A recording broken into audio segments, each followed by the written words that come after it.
Pada suatu hari terdapat pesta pernikahan yang sangat meriah. Di saat itu pengantin wanita telah melapor kepada Inspektur Rangarau bahwasanya di dalam pesta pernikahan sedang terjadi sebuah masalah yang mana ada sebuah pencuri yang masuk ke dalam gudang dan mencuri tas yang berisi emas. Sementara itu orang-orang mencoba mendobrak dan mencongkel pintu gudang tersebut agar bisa masuk ke dalam lalu menangkap pencuri itu. Di dalam gudang terlihat seorang pria yang sederhana bernama Basafa Lingam, yang mana Basafa melakukan pencurian karena untuk mencukupi kebutuhan keluarganya yang berkehidupan pas-pasan. Di saat itu Basafa memakai sebagian perhiasan dan ada yang disimpan di dalam saku celananya.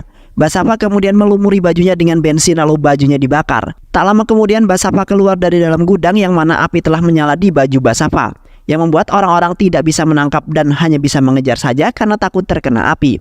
Yang akhirnya Basafa berhasil kabur dari kejaran orang-orang itu. Lalu Basafa menjeburkan diri ke dalam sungai. Dan setelah itu Basafa ganti baju dan pulang ke rumahnya dengan menggunakan motor yang telah Basafa sembunyikan. Thank you, sir. Setelah itu Basafa bertemu dengan sahabat akrabnya yang bernama John, yang di saat itu John telah mengendarai sebuah mobil untuk melarikan diri dengan aman. Basafa kemudian meninggalkan jejak pencuriannya dengan meninggalkan motor dan melepas pakaiannya. Dan setelah itu mereka berdua bergegas kembali ke rumah mereka dengan sangat aman. Beberapa bulan kemudian terlihat Basafa sedang bekerja di film sebagai pemeran pengganti, yang pada saat itu Basafa mendapat sebuah kritikan oleh sang sutradara bahwa gaya dan pembawaannya kurang menonjol, yang mana Basafa harus banyak-banyak berlatih, yang akhirnya Basafa memutuskan pulang untuk beristirahat sebentar karena besok Basafa harus syuting kembali. Di pertengahan jalan tiba-tiba saja ada dua orang pengendara yang hampir saja menabrak Basafa. Tak lama kemudian ada seorang wanita cantik bernama Bumi, yang ternyata dua orang tadi telah mengambil tasnya Bumi. Bumi kemudian menghampiri Basafa dan meminta tolong untuk membantu mengejar pencuri itu. Seketika Basafa terbengong karena baru pertama kali ada wanita yang mendekatinya lalu meminta tolong. Basafa kemudian mengejar dua pencuri itu dengan menggunakan kendaraannya tersebut. Di saat itu Basafa seperti mempunyai perasaan terhadap Bumi, yang mana Basafa sangat terpukau dengan kecantikan dan kebohayannya yang sangat menarik pandangan Basafa. Yang akhirnya salah satu pencuri itu berhenti di sebuah bangunan yang sudah tidak ditempati. Di dalam bangunan tersebut pencuri itu kemudian membuka tas tersebut karena ingin mengetahui isi tas itu, apakah ada terdapat barang yang berharga sekali, sehingga wanita itu terus-menerus mengejar pencuri itu. Sontak pencuri itu kaget karena di dalam tas tersebut bukanlah barang yang pencuri itu harapkan, melainkan hanyalah kerangka tulang manusia. Pencuri itu kemudian meninggalkan tas tersebut dan tak lama Basafa menghampiri tas itu. Basafa kemudian membuka tas itu dan seketika kaget karena isinya adalah kerangka manusia. Seketika itu Basafa langsung memberikan pandangan yang sangat aneh terhadap Bumi. Bumi kemudian menghampiri Basafa dan dengan perasaan canggung Bumi berterima kasih karena telah menolongnya. Setelah itu Bumi pergi karena ada sebuah urusan lain yang harus dikerjakan. Namun Basafa masih heran dengan apa yang telah Basafa lihat. Setelah itu Basafa pergi menemui mantan bosnya yaitu Sankar. Sankar adalah pemimpin yang terkenal yang membujuk Basafa melakukan pekerjaan untuknya. Sankar kemudian memberitahu Basafa bahwa ada seorang gadis yang telah dibius dan kini berada di dalam bagasi mobil yang harus dia rawat semalam.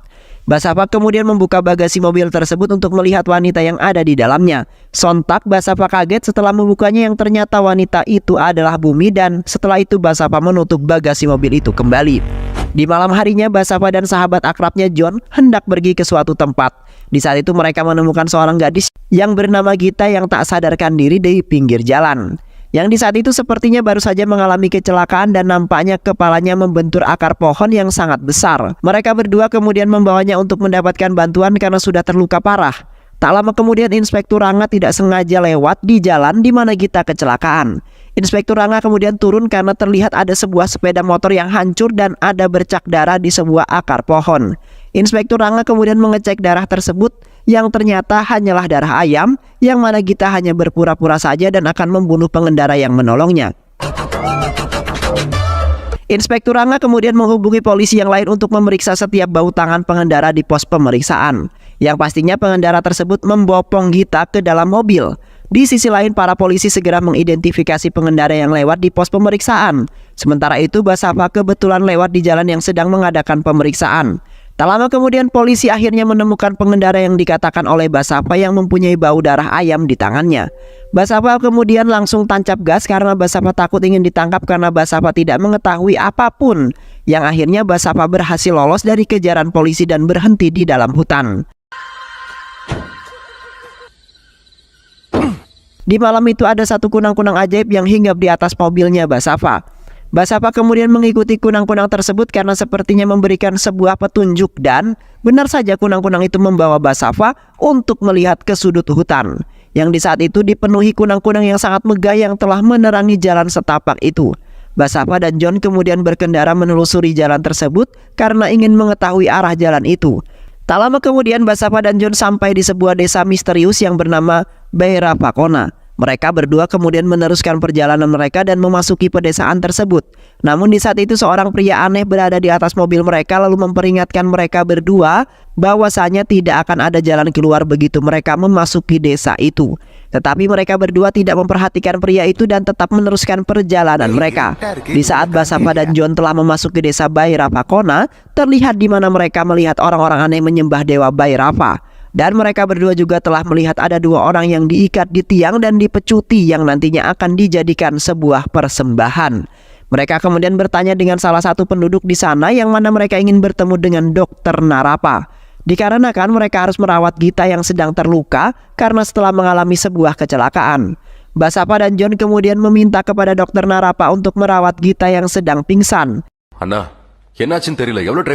Di saat itu Dokter Narapa awalnya menolak permintaan mereka berdua karena tidak pernah merawat wanita.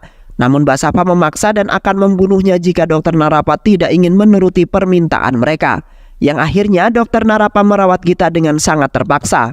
Di saat itu Basafa sedang sibuk dengan teleponnya yang mana Basafa mendapat panggilan dari seorang namun sinyalnya tiba-tiba saja menghilang. Basafa kemudian pergi ke hutan untuk mencari sinyal agar Basafa bisa menghubungi orang tersebut, dan di saat itu pun Basafa telah diawasi oleh seseorang yang berpakaian hitam dan sebagian wajahnya tertutup. Sementara itu John seharusnya mengawasi Narapa dan Gita yang masih menjalankan sesuatu hal. Di saat itu John tiba-tiba saja mendengar suara seseorang wanita aneh yang menangis di tengah hutan. John kemudian terus mengikuti suara tersebut sehingga John semakin jauh masuk ke dalam hutan. Tak lama kemudian John menemukan seorang gadis yang sedang menangis di tengah hutan sendirian. John kemudian menghampiri gadis tersebut lalu menampakkan gadis tersebut yang menangis di hutan sendirian. Gadis itu kemudian mengatakan bahwa ia kesepian dan membutuhkan teman untuk diajak berbicara. Dan gadis itu pun memeluk John dan ingin mencium John yang mana gadis itu mengatakan bahwa ia mencintai John. Namun di saat itu John terkejut karena gadis itu tiba-tiba saja menghilang dari pelukannya. Di samping itu Dokter Narapa terkejut dengan Gita yang telah mengusap darah di kepalanya. Dan di saat itu pun Gita nampak sehat dan tidak mengalami luka apapun di tubuhnya. Gita kemudian memukul kepala Dokter Ayurveda lalu pergi dari ruangannya Dokter Narapa. Ketika John dan Basafa kembali ke tempat di mana mereka berada tadi, terlihat mobilnya sudah menghilang dari tempat tersebut yang ternyata Gita sudah melarikan diri dengan mobil dan tas yang berisi perhiasan hasil curiannya. Sementara itu, di pertengahan jalan Gita menabrak seorang pria aneh yang sedang mengendarai sepeda. Gita kemudian hendak turun untuk membantunya karena Gita tidak sengaja menabraknya. Namun Gita memutuskan untuk tidak membantunya karena pria aneh itu memberikan tatapan yang sangat aneh. Dan setelah itu Gita melanjutkan perjalanannya kembali. Di pertengahan jalan, Gita diikuti oleh pria aneh yang tadi tidak sengaja telah tertabrak. Yang mana pria aneh itu memanggil teman-temannya yang di saat itu telah mengejar Gita dengan menggunakan sepeda. Yang akhirnya Gita dikepung oleh orang-orang aneh itu dan Gita tidak bisa pergi kemana-mana lagi. Tak lama kemudian Basafa, John dan Dokter Narapa telah menemukan Gita yang pingsan di tengah-tengah patung besar. Basafa kemudian menanyakan mengenai mobil dan tas yang berisikan emas kepada Gita. Gita kemudian mengatakan bahwasannya mobilnya telah diambil oleh orang-orang aneh. Di saat itu Gita telah dibuat pingsan oleh mereka. Sontak Basafa sangat marah sekali karena Gita terlalu serakah yang kini semuanya telah hilang. Dan setelah itu mereka memutuskan untuk mencarinya kemana-mana. Setelah itu mereka berempat pergi ke sebuah tempat yang mana di sana terdapat seorang wanita bernama Pedama, yang mana Pedama bisa memberikan jalan keluar untuk menyelesaikan masalah yang telah menimpa desa mereka. Dan supaya Basafa, John dan Gita bisa keluar dari desa tersebut dan pulang ke rumah dengan selamat. Tak lama kemudian ada seorang gadis kecil yang memanggil Basafa untuk masuk ke dalam tersebut. Di saat itu Basafa bertemu dengan Pedama yang sedang melakukan ritual agar tongkatnya semakin sakti. Pedama kemudian mengatakan bahwa jika mereka bertiga ingin keluar maka mereka harus membantu Bumi dalam melakukan segala hal. Yang mana Bumi ada sangkut pautnya dengan masalah desa tersebut dan kalian juga bisa keluar dari desa itu. Seketika itu Basafa langsung mengingat kejadian di waktu itu, yang mana Basafa telah mengurung Bumi atas perintah mantan bosnya yaitu Sankar. Sankar telah menjanjikan Basava akan memberikan uang yang sangat banyak jikalau tugasnya berhasil. Yang akhirnya Basava terpaksa untuk menahan Bumi untuk sementara waktu karena belum mendapat perintah dari bosnya.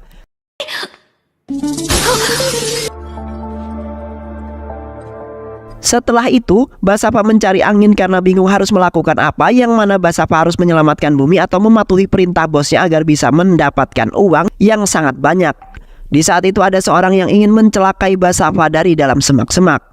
Basava kemudian masuk ke dalam semak-semak tersebut untuk mengetahui siapakah pelakunya. Yang akhirnya Basava berhasil menangkap pelakunya yang ternyata adalah seorang anak kecil yang ingin menyelamatkan Bumi, yang kini sedang ditahan di sebuah tempat di mana Basava berada. Dan setelah itu Basava membawa anak kecil itu ke dalam tempat tersebut untuk dimintai penjelasan.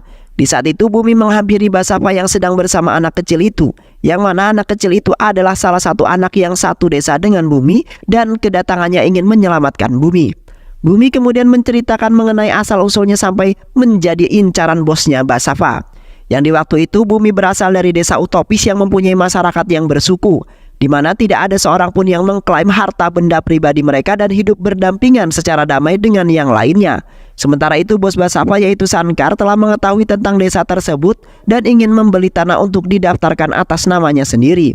Sankar juga memaksa penduduk desa untuk mengosongkan dan membakar desa tersebut untuk memulai awal yang baru, yang mana Sankar telah menjanjikan akan memenuhi semua kebutuhan penduduk desa itu.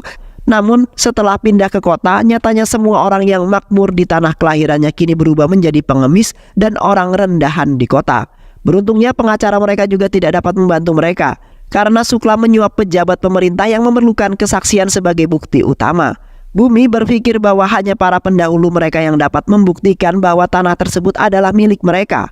Bumi dan beberapa orang desanya membantu Bumi untuk menggali salah satu makam nenek moyang mereka untuk mencocokkan DNA tersebut dengan penduduk desa itu. Namun di saat itu Sukla telah menculik Bumi agar Bumi gagal melakukannya. Dan sekarang Basava mendapati dirinya dalam masalah dan telah menahannya. Dan secara otomatis Basava telah berpihak dengan orang yang salah, yaitu penjahat. Kembali ke Basava yang di saat itu merasa sangat bersalah dengan apa yang dilakukan olehnya. Basava kemudian mengatakan bahwa Basava akan mengembalikan seperti normal sebuah desa yang dahulunya hidup dengan damai.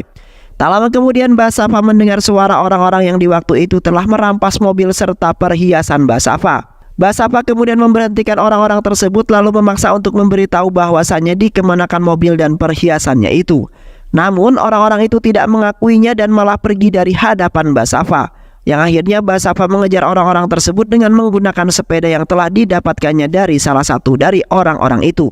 Setelah lamanya Basava mengejar orang-orang itu, akhirnya Basava berhasil menangkap salah satu orang yang di saat itu telah memasuki sebuah bangunan kuno. Yang mana di saat itu Basava bertemu dengan seorang pria bernama Rajappa. Rajappa adalah seorang pemimpin ataupun kepala desa dalam desa tersebut yang ternyata perhiasan Basava berada di sisinya. Sontak Basava sangat marah karena Rajappa telah mengambil perhiasan yang bukan sama sekali miliknya.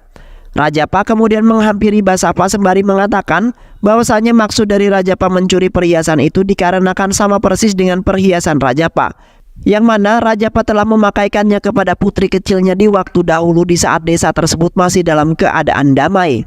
Basava kemudian mencela perkataan Rajappa bahwasanya tidak hanya satu perhiasan di dalam dunia melainkan banyak yang mempunyainya. Sontak Rajappa semakin marah lalu memanggil semua anggota keluarga serta anak buahnya. Di saat itu Rajappa memerintahkan anak buahnya untuk menggorok lehernya dengan parang yang dipegang oleh Basava. Tak lama kemudian orang tersebut pun seketika berubah menjadi siluman ular yang sangat mengerikan. Orang tersebut kemudian menghajar dan membanting Basava karena ingin coba-coba menentang perkataan Rajappa. Rajappa kemudian mengatakan jika mereka semua ingin hidup maka mereka harus mematuhi apa yang Rajappa perintahkan. Sementara itu Rajappa sampai mengorbankan diri mereka jika ingin abadi di dalam sana. Dan seketika itu pun Rajappa berubah menjadi siluman yang terkutuk dan sangat mengerikan. Basava kemudian mengambil tas yang berisi perhiasan itu lalu mengajak John untuk kabur dari tempat itu. Namun di saat itu pintu telah dikunci dan mereka telah diserang oleh beberapa siluman yang berada di dalam tempat tersebut. Yang akhirnya Basava dan John menerobos kaca lalu melompat keluar dari tempat tersebut. John kemudian mengendarai mobil lalu meninggalkan tempat itu, yang mana para siluman itu langsung menghilang karena terkena sinar matahari, namun akan bangkit kembali di waktu malam. Setelah itu Basava dan John menyusuri desa dan melewati orang-orang di desa itu karena ingin menghampiri Gita. Terlihat orang-orang tersebut juga ikut-ikutan terbakar dan menghilang karena mereka terkena sinar matahari. Dan di saat mereka sudah bertemu dengan Gita dan Narapa, yang seketika itu Narapa juga ikut terbakar dan menghilang. Namun naasnya orang-orang telah mencuri perhiasan mereka itu lagi-lagi merampas tas tersebut. Dan setelah itu langsung masuk ke sebuah lubang teleportasi. Setelah itu mereka mengikuti seorang pria aneh yang menuju ke sebuah bangunan tua. Tak lama kemudian mereka sampai di ruangan bawah tanah yang merupakan tempat sesembahan mereka. Orang-orang aneh itu kemudian mengatakan bahwa Rajapa adalah pemimpin para siluman yang berada di desa ini. Di waktu itu ada beberapa orang yang berkunjung di desa tersebut ingin menelusuri lebih dalam mengenai desa yang sangat misterius itu. Yang mana salah satu dari mereka telah ditangkap oleh anak buah Rajapa yang menggunakan pakaian serba hitam. Yang setelah itu akan dijadikan tumbal untuk sesembahan dewa mereka dan bisa menambah kekuatan mereka. Sementara itu, Pedama mempunyai tongkat ajaib yang kekuatannya bisa melebihi kekuatan Rajapa. Setelah itu mereka bertiga pergi ke desa sebelah untuk mencari informasi mengenai Rajapa dan desanya. Dan di saat itu mereka telah memaksa seorang pria untuk menceritakan mengenai asal-usul Rajapa. Yang mana di waktu itu Rajapa mempunyai seorang gadis kecil yang sangat imut dan baik hati. Di saat itu Rajapa telah membelikan gadisnya sebuah kalung sebagai hadiah. Namun di sisi lain saudara Rajapa sangat iri karena Rajapa telah membeli perhiasan yang sangat indah dan sangat mahal.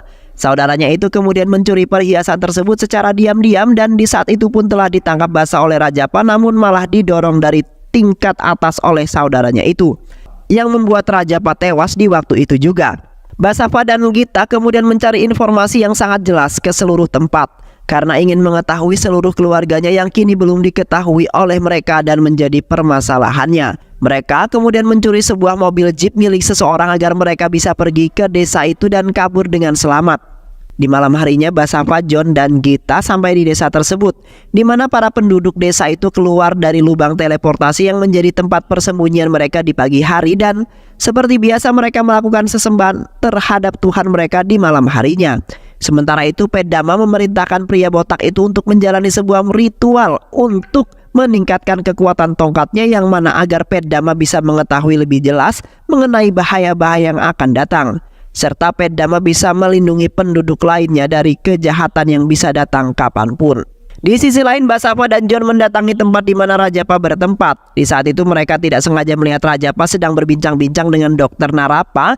Namun di saat itu tangan John digigit serangga yang membuat John berteriak sekencang-kencangnya. Sementara itu mereka berdua langsung menghampiri Basava dan juga John. Basava kemudian mengatakan bahwa mereka telah menemukan ayahnya ketika mereka melihat Rajapa berbicara dengan Dokter Narapa. Rajapa kemudian menemukan mereka menyelinap dalam percakapan pribadinya. Sontak Rajapa kemarahannya menghujani Basava yang menceritakan keluarganya itu. Namun seketika itu kemarahannya Rajapa padam ketika Basava memberitahunya bahwa dia membawakan hadiah untuk dirinya, yaitu Gita yang menyamar sebagai Katyayini yang merupakan putri kecilnya yang sudah lama hilang. Namun Narapa tidak meyakini sama sekali bahwa itu adalah anaknya Rajapa. Rajapa langsung berubah menjadi anak anjing yang bersemangat ketika dia melihat putrinya. Tetapi dokter Ayurveda telah memahami sandiwara mereka, yang mana Ayurveda sudah bertemu Gita dan mengetahui ketiganya adalah penipu dan juga pencuri. Namun Gita menunjukkan foto Katyayini dan Rajapa di waktu kecil kepada Rajapa. Rajapa kemudian meleleh lebih cepat daripada secangkir es krim yang berada di suhu panas. Rajapa sebenarnya adalah pria yang mempunyai emosional yang tinggi, yang mana Rajapa akan melakukan apapun demi putrinya bahagia bersama selama-lamanya. Rajapa kemudian memuji putrinya yang telah lama hilang dan bahkan menunjukkan trik sulapnya. Dan tak lupa Rajapa yang memperkenalkannya kepada seluruh kerabatnya yang sangat rindu dengan putrinya itu. Ketika mereka bertiga hendak mengucapkan selamat tinggal kepada Rajapa, yang mana mereka harus kembali ke kota karena Katyayini sudah hidup tenang di sana dengan keluarga barunya. Rajapa kemudian memberikan tas itu kepada Gita dan dengan senang hati mengucapkan selamat tinggal padanya. Namun kebodohan John yang tidak ironis terbukti. Sangat disayangkan sekali ketika itu John meminta gelang kaki yang dimiliki Rajapa di sakunya untuk dipasangkan ke kakinya Gita. Rajapa kemudian mengatakan bahwa Rajapa telah membuat gelang kaki itu untuk menutupi tanda lahir Katyayini seukuran almond di pergelangan kakinya karena Katyayini sangat malu. Dan seketika Rajapa hendak memakainya, Rajapa menyadari bahwa tidak ada tanda lahir. Sementara itu Narapa mengatakan bahwa mereka hanya ingin menipu Rajapa dan mendapatkan perhiasan tersebut. Basava kemudian dengan cepat membawa Gita lalu melarikan diri dari hadapan Rajapa dengan mengendarai mobil jeep. Rajapa kemudian memerintahkan anak buahnya untuk mengejar mereka dan mengambil kembali perhiasannya. Mereka kemudian berakhir di tengah desa di mana mereka melihat Peddama berdiri untuk menghentikan petualangan kecil mereka. Peddama kemudian memberitahu Basava bahwa tidak ada seorang pun yang berakhir di Bairavakona tanpa alasan, yang mana Peddama telah memberhentikan mereka karena dipanggil oleh kekasihnya yang telah menunggunya. Tak lama kemudian Bumi keluar dari portal dan bertanya pada Basava, "Mengapa kau membunuhnya?" tanya Bumi. Sementara itu Rajapa beserta anak buahnya tiba di hadapan mereka karena mendapat kode dari penduduk yang lain. Bumi kemudian mengatakan bahwa ia sangat membenci Basava karena dialah yang telah membunuhnya. Bumi pada waktu itu atas perintah bosnya. Basava kemudian mengatakan bahwa ia juga setuju bahwa dia membunuhnya dengan kedua tangannya sendiri. Tapi John memberitahu Bumi bahwa semua yang dilakukan Basava adalah demi dia dan penduduk desanya, termasuk pencurian perhiasan, dan setelah itu Bumi meninggalkan Basava atas belas kasihan Rajapa.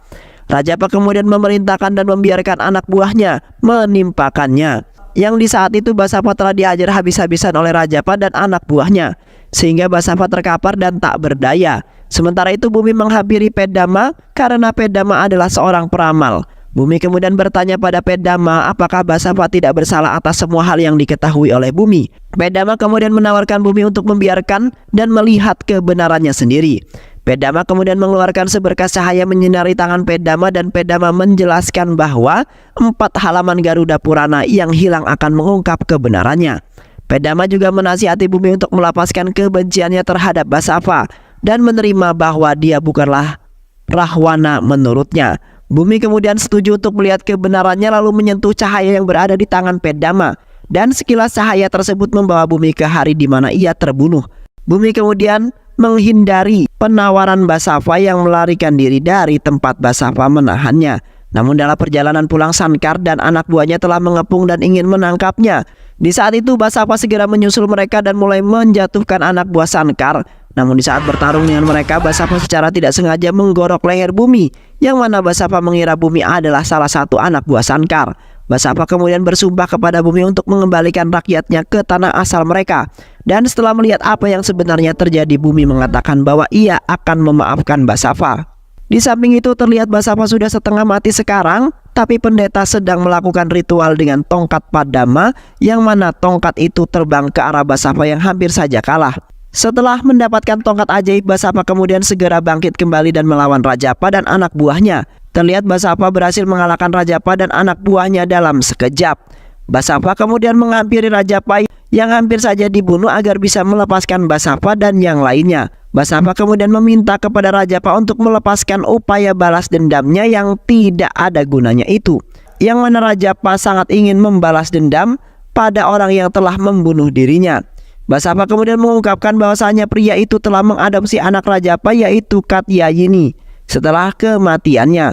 Di saat Basava menyelidiki sejarah keluarganya, Basava dan Gita telah mengetahui bahwa pengantin wanita itu tidak lain adalah Katyayini sendiri, yang di waktu itu perhiasannya telah dicuri oleh Basava karena untuk kepentingan keluarganya yang menipis.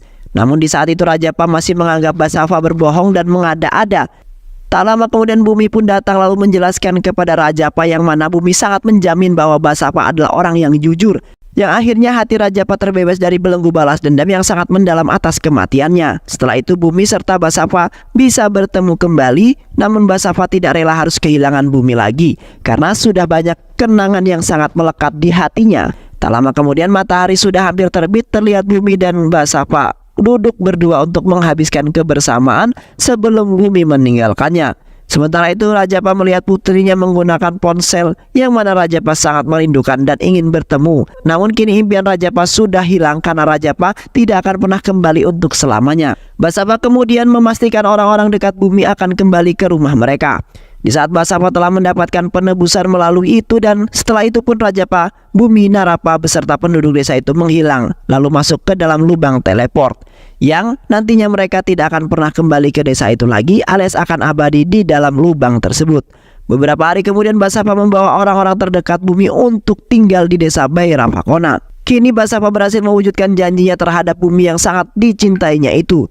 Terlihat kakek tua itu berterima kasih kepada Basava karena telah membantu mereka yang akhirnya mereka hidup bahagia selamanya. Itulah alur cerita film yang berjudul Baira Fakotai. Bagaimana keseruan filmnya? Mudah-mudahan sahabat semua terhibur dengan alur cerita film ini. Sehat selalu. Wassalamualaikum warahmatullahi wabarakatuh.